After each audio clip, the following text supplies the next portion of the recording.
A Cup of Christmas Tea by Tom Hegg.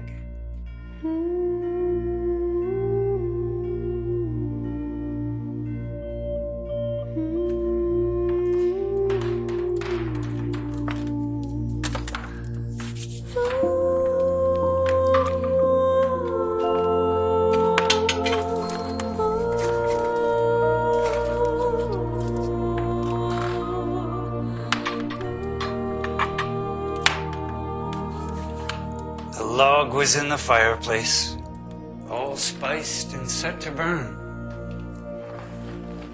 At last the yearly Christmas race was in the clubhouse turn.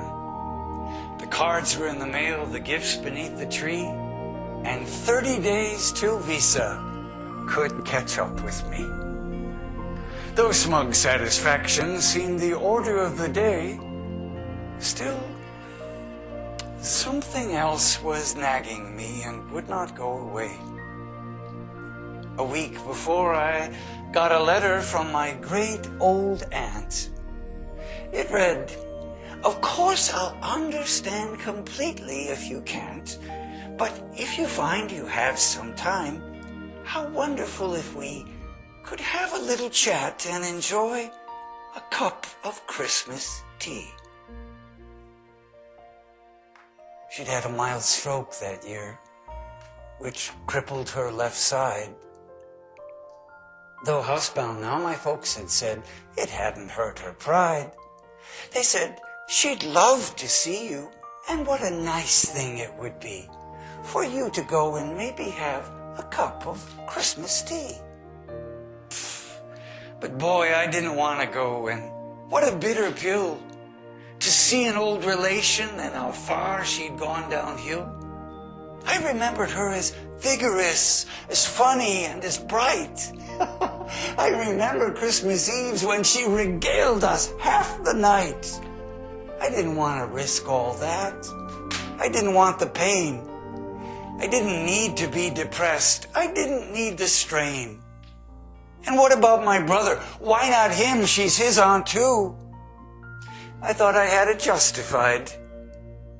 But then, before I knew, the reasons not to go I had so painstakingly built were cracking wide and crumbling in an acid rain of guilt. I put on boots and gloves and caps, shame stinging every pore, and armed with squeegees, sand, and map, I went out my front door. I drove in from the suburbs to the older part of town. The pastels of the newer homes gave way to gray and brown.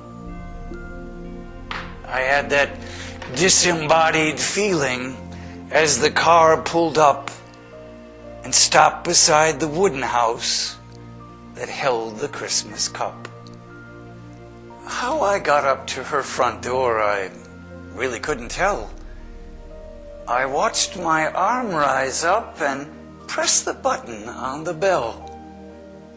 I waited, aided by my nervous rocking to and fro.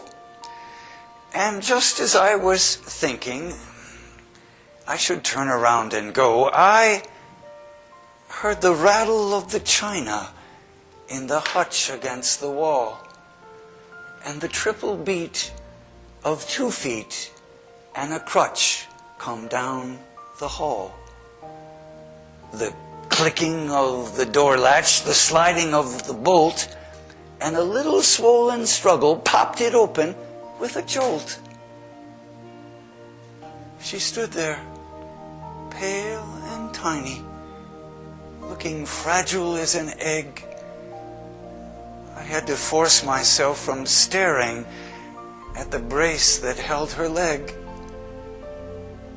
And though her thick bifocals seemed to crack and magnify her eyes, their milky and refracted depths lit up with young surprise. Come in, she laughed the words and grabbed me by the hand. And all at once, my fears dissolved, as if by her command. We stepped inside And then before I knew how to react, before my eyes and ears and nose was Christmas past, alive, intact. The scent of candied oranges, of cinnamon and pine.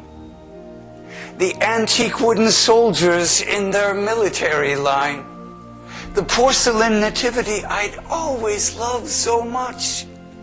And the Dresden and the crystals I'd been told I mustn't touch.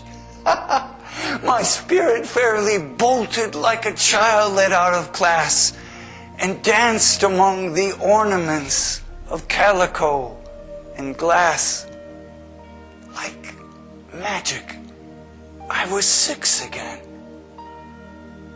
lost in a Christmas spell, steeped in a million memories the boy inside knew well. And there, among old Christmas cards so lovingly displayed, with a special place of honor for the ones we kids had made. And there beside her rocking chair, the center of it all, my great aunt stood and said how nice it was that I had come to call.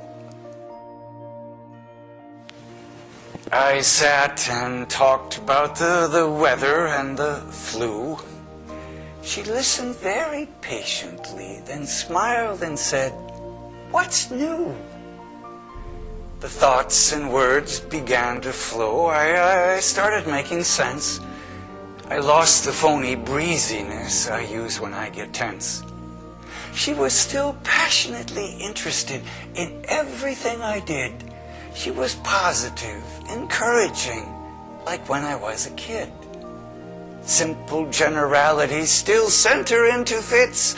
She demanded the specifics, the particulars, the bits.